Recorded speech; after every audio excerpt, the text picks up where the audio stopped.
दोस्तों नमस्कार। Mooknayak India TV से मैं हूं भास्कर सुमन।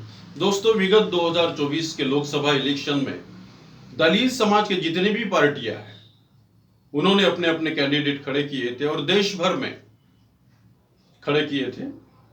उन्हें विश्वास था कि वो चुनकर आएंगे, लेकिन ऐसा नहीं हुआ। केवल एक नगीना की सीट यानी यूपी की सीट चंद्रशेखर रावण चुनकर आए, बहुत ज्यादा रोटोर से चुनकर आए थे। वहां पर उनका एग्जिस्टेंस था, उनका काम था, उनका कार्य था।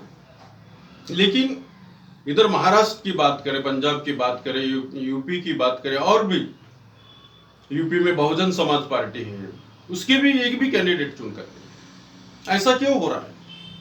ये हार की राजनीति दलित समाज के लिए कितनी लाभदायक है या नुकसानदेह? क्या दलित समाज इससे उभर नहीं पाया है? अभी 3-4 राज्यों में अभी विधानसभा के चुनाव होने जा रहे हैं। इसमें उन्होंने सबक नहीं लिया है? इसके लिए उन्होंने सबक नहीं लिया है क्या? वे मंथन करना क्यों नहीं चाहते? उसकी समीक्षा करना क्यों नहीं चाहते? क्या हार की समीक्षा क्यों नहीं करना चाहते? या फिर वो संगठित होकर लड़ते क्यों नहीं? अकेले बलबूते पर क्यों लड़ते हैं कि जबकि जनाधार उनके पीछे नहीं? महाराष्ट्र में भी वंचित बहुजन आघाड़ी, उसका भी हश्र वही हुआ। एक भी कैंडिडेट चुनकर नहीं आए, कई लोगों की जमानतें जब्त हो। स्वयं प्रकाश आंबेडकर भी अकोला से हार गए, भीमराव अंबेडकर अमरावती से हार गए। तो ये क्या है? कितने लोग चुनकर आते हैं और इलेक्शन के बाद उसके हार पर उसकी समीक्षा क्यों नहीं की जाती? क्यों उन्हें हार मिल गया?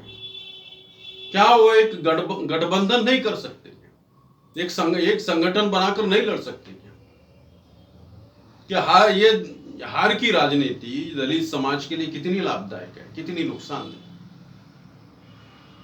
अगर से वो किसी गठबंधन में शामिल होते, जैसे कि यहां पर महाराष्ट्र में इंडिया गठबंधन ने उन्हें इनवाइट किया था, प्रकाश अंबेडकर जी को अलायंस में आने के लिए इनवाइट किया था, लेकिन उन्होंने मना कर दिया। और फिर जो हश्र हुआ आपको मालूम ही है। जितने भी कैंडिडेट उन्होंने खड़े किए थे सारे के सारे गिर गए, कई लोगों की जमानतें जब्त। आखिर ऐसा क्यों हो रहा है? चुनकर आने के लिए वो उसको इंपॉर्टेंस क्यों नहीं देते? चुनकर आना उनका कोई लक्ष्य क्यों नहीं होता? दलित समाज के जो भी लीडर है, और एक रणनीति क्यों नहीं बना लेते? ये जो टुकड़ों टुकड़ों में जो बढ़ गए हैं, ये टुकड़ों टुकड़ों में जो पार्टियां बढ़ गई दलित समाज की, वो एक साथ क्यों नहीं आते? कई प्रयास किए जा रहे हैं, अभी भी प्रयास किए जा रहे हैं, लेकिन अभी भी उनके सुर जैसे कि वैसे है। वो गठबंधन में शामिल नहीं होना चाहते या फिर अपना संगठन मजबूत नहीं करना चाहते, एक साथ नहीं आना चाहते। ऐसा क्यों हो रहा है?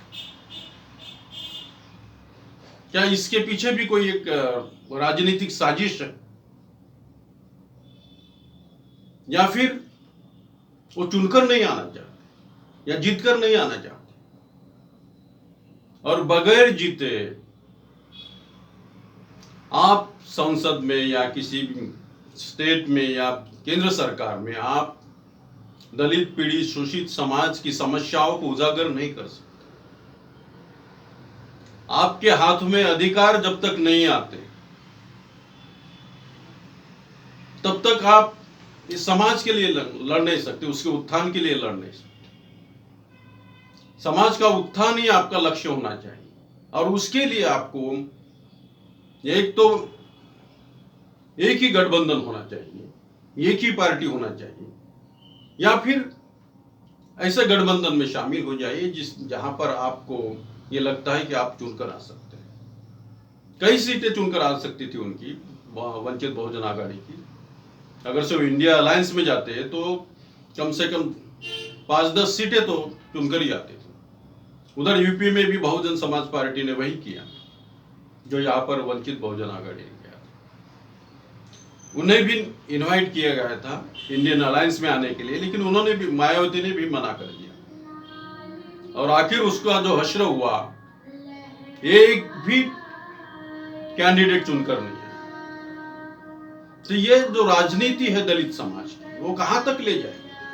आप चुनाव में जब तक जीत कर नहीं आते तब तक आपको कहीं बोलने का अधिकार नहीं मिलता, या आप सरकार से लड़ने से, आपके ऊपर अन्याय अत्याचार हो रहे फिर भी आप लड़ नहीं सकते, समाज पर अन्याय अत्याचार हो रहे फिर भी आप लड़ नहीं सकते। जो आवाज उठा सकते लेकिन आवाज दबाई जाती है। अगर से आप सरकार में होते या फिर चुनकर आते तो एक बहुत बड़ी एक बुलंद आवाज सामने आती है। कितना अन्याय अत्याचार हो रहा है आज भी दलित समाज पर, दलित शोषित पीड़ित समाज पर आज भी अन्याय अत्याचार हो रहा है। कई घटनाएं सामने आ रही। अगर से हाल रहा तो आने वाले चुनाव में भी मुझे नहीं लगता कि कोई भी चुनकर आएगा। उन्होंने इसकी समीक्षा करनी चाहिए, मंथन करना चाहिए, और फिर एक ही पार्टी, एक संगठित होकर एक ही पार्टी बनानी चाहिए और एक ही पार्टी से लड़ना चाहिए। या फिर दूसरा ऑप्शन है कि भाई जो इंडिया महाविकास आघाड़ी है या फिर इंडिया अलायंस है, उसके साथ मिलकर लड़ना चाहिए, उसमें शामिल होना चाहिए, ताकि लोग चुनकर, उनके कैंडिडेट चुनकर आ सके। धन्यवाद दोस्तों, आज के लिए बस इतना।